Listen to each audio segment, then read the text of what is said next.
برطانیہ سے تعلق رکھنے والے ہیں فلپ کے ہٹی، ان کی کتاب ہسٹری آف دا عربس پوری دنیا کے اندر مشہور ہے، اس کا صفحہ نمبر 433 وہ لکھتے ہیں Sufism during and after the second Islamic century developed into a syncretic movement. وہ کہتے ہیں کہ تصوف دوسری صدی ہجری کے اندر اور اس کے بعد اس نے ایسی صورت اختیار کر لی کہ جس کے اندر یعنی کہ مختلف متضاد نظریات جمع ہو گئے، ایسے نظریات جو کہ ایک بالکل دوسرے کے مخالف ہیں، وہ نظریات جمع ہو گئے، absorbing many elements from Christianity, New Platonism, Gnosticism and Buddhism۔ آگے وہ لکھتے ہیں کہ صوفیت نے مختلف مذاہب سے نظریات سے چیزیں جذب کی ہیں، جیسے عیسائیت سے، نو افلاطونیت سے اور علم عرفان سے اور بدھ مت سے۔ ان سے تصوف نے کافی چیزیں جذب کی ہیں اور یہ کہتے ہیں کہ اس کے اندر مختلف یعنی کہ متضاد نظریات جو ہیں وہ جمع ہو چکے ہیں، بلکہ کہنا چاہیے اجتماعی نقیضین، وہ نظریات جو کہ ایک دوسرے کے بالکل مخالف ہیں وہ تصوف کے اندر جمع ہو چکے ہیں۔ یہ دوسرا حوالہ۔ تیسرا حوالہ ہندوستان سے تعلق رکھنے والے مورخ ڈاکٹر تارا چند، ان کی کتاب ہے influence of Islam on Indian culture, اس کا صفحہ نمبر 63 وہ لکھتے ہیں صوفی ازم اے کمپلیکس فینامینن، صوفی ازم ایک بالکل پیچیدہ قسم کا معاملہ ہے۔ It is like a stream which gathers volume by the joining of tributaries from many lands۔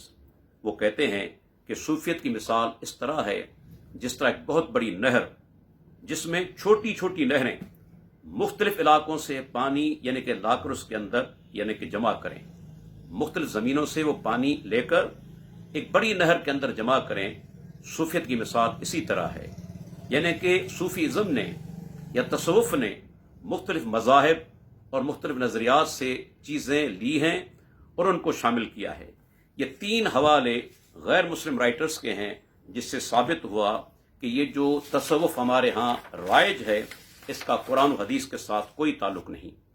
یہی وجہ ہے کہ وہ لوگ جو عام طور پر تصوف کے حامی رہے ہیں انہوں نے بھی اس چیز کا اقرار کیا ہے کہ تصوف سے بے انتہا نقصان امت مسلمہ کو پہنچا ہے۔ میرے سامنے یہ کتاب ہے ارواح الثلاثہ، مولوی اشرف علی تھانوی صاحب کی کتاب، اس کا 265 نمبر صفحہ۔ اس کے اندر وہ مولانا رشید احمد گنگوئی کا ایک واقعہ نقل کرتے ہیں کہ وہ سفر کے اندر تھے، انہوں نے اپنے ایک ساتھی سے کہا میاں امیر شاہ خان، ابتدا سے اور اس وقت تک جس قدر ضرر دین کو صوفیہ سے پہنچا ہے اتنا کسی اور فرقے سے نہیں پہنچا۔ ان سے روایات کے ذریعے سے بھی دین کو ضرر ہوا، عقائد کے لحاظ سے بھی، اعمال کے لحاظ سے بھی اور خیالات کے لحاظ سے بھی۔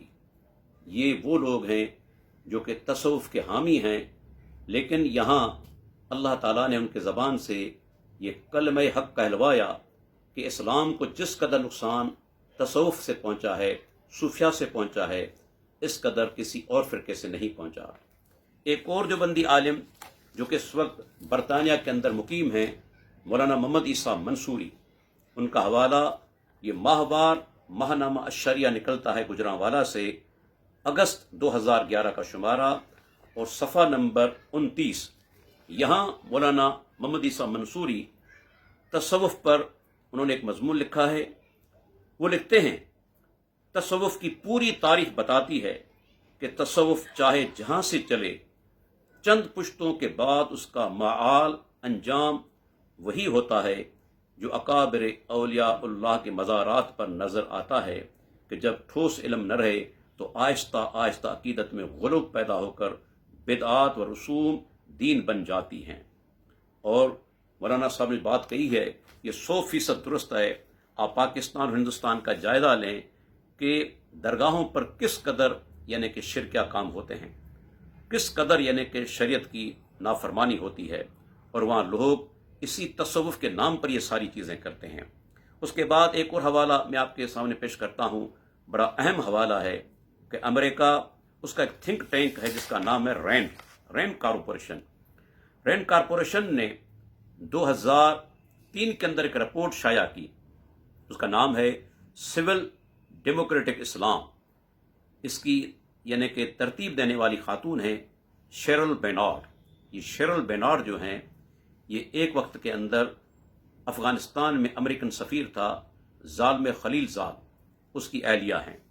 اس خاتون نے یہ رپورٹ ترتیب دی ہے اور امریکہ کی گورنمنٹ کو مشورہ دیا ہے کہ مسلمان ملکوں کے اندر کس طرح کام کیا جائے. اس کا صفحہ نمبر 12 میں آپ کے سامنے پیش کرتا ہوں. وہ لکھتی ہیں encourage the popularity and acceptance of Sufism. آپ مسلمان ملکوں کے اندر ہمت افزائی کریں تاکہ صوفیزم مقبول ہو جائے اور لوگ اسے قبول کر لیں. اللہ اکبر. یہ ہمارے دشمن ہیں اور یہ اگر صوفیزم کی بات کرتے ہیں تو یقیناً اس میں بالکل ایک واضح نقطہ موجود ہے کہ صوفیزم مسلمانوں کے لیے انتہائی نقصان دہ ہے. سب سے بڑا نقصان یہ ہے کہ عقیدت توحید وہ خالص نہیں رہتا. بندے کو خدا کے مقام پر پہنچا دیا جاتا ہے، عبد کو معبود کے مقام پر. خالق اور مخلوق کا فرق ختم کر دیا جاتا ہے اور اس کے بعد ایسی بدعات، اللہ اکبر، کہ دین اسلام ایسی چیزوں کو قبول کرنے کے لیے تیار ہی نہیں جو صوفیزم کے نام پر ہوتی ہیں. اللہ تعالیٰ سے دعائے اللہ تعالیٰ ہمیں دین متین کی خدمت کرنے کی توفیق عطا فرمائے. اللہ تعالیٰ ہمیں دین کی صحیح سمجھ عطا فرمائے اور جو صوفیت کے نام پر چیزیں آ رہی ہیں ہمارے ملک کے اندر، اللہ تعالیٰ ہمیں ان سے بچنے کی توفیق عطا فرمائے. ہمارے بڑوں کو بھی توفیق دے کہ وہ بھی دین اسلام کا جو اصل چہرہ ہے وہ لوگوں کے سامنے پیش کریں اور ایسے نظریات سے بچیں جس سے سراسر دین کا نقصان جو ہوتا ہے. وآخر دعوانا ان الحمدللہ رب العالمین.